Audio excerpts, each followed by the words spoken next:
আর কেমন আছেন সবাই? শিশিলির কুকিং অবশ্যই আপনাদের সবাইকে স্বাগত জানাই। আমি শিশিলি, আশা করছি আপনারা সকলেই ভালো আছেন। বাড়িতে 2.5 কেজির মতো ভেটকি মাছ এনেছিল।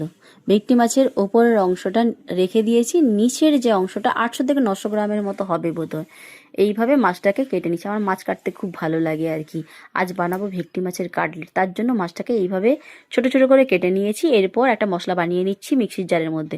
ধনেপাতা, পুদিনা পাতা, আদুর কোয়ার মতো রসুন নিয়েছি, আদা নিয়েছি, পরিমাণ মতো নুন, সামান্য জিরে দিয়েছি, গোটা জিরে দিয়েছি, 2টো এলাচ, গোলমরিচ আর 3 থেকে 4টা কাঁচা লঙ্কা দিয়েছি, আর ওটার মধ্যে দিয়েছি অল্প লেবু রস দিয়ে মশলা একটা বানিয়ে নিয়েছি। এরপর একটা পাত্রের মধ্যে একটা ডিম নিয়ে নিলাম আর বেটে রাখা মশলা, ওই মশলা সামান্য হলুদ একটু ফেলে দিলাম এটার মধ্যে দিয়ে ভালো করে কিন্তু ডিমের সাথে এই মশলাটা ফেটিয়ে নিতে হবে। নেওয়ার পরে এরপর একের পর এক ভেটকি মাছগুলো এইভাবে দিয়ে দিচ্ছি। ভেটকি মাছ খুব নরম, তো আস্তে আস্তে করে এই ভেটকি মাছগুলো দিয়ে হাত দিয়ে মেখে নেব। মেখে নেওয়ার পরে এটাকে 1 ঘন্টার মতো মেখে রেখে দেবো। 1 ঘন্টা হয়ে গেছে, দেখুন কতটা জল বেরিয়ে এসছে। এরপর কর্নফ্লাওয়ার বেশ অনেকটা দিয়ে দিলাম, দিয়ে আলতো করে মেখে নিয়েছি। এরপর একটা সেট করে নেবো বিস্কুট গুঁড়ার মধ্যে দিয়ে।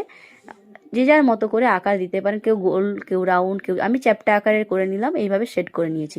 সব কটা করে নেওয়ার পর 30 মিনিট এইভাবে রেখে দেবো।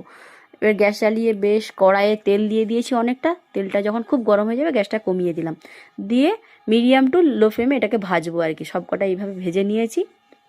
একবার বাড়িতে এইভাবে ভেটকি মাছের কাটলেট বানিয়ে দেখুন, কতটা ভালো লাগবে। টাটা।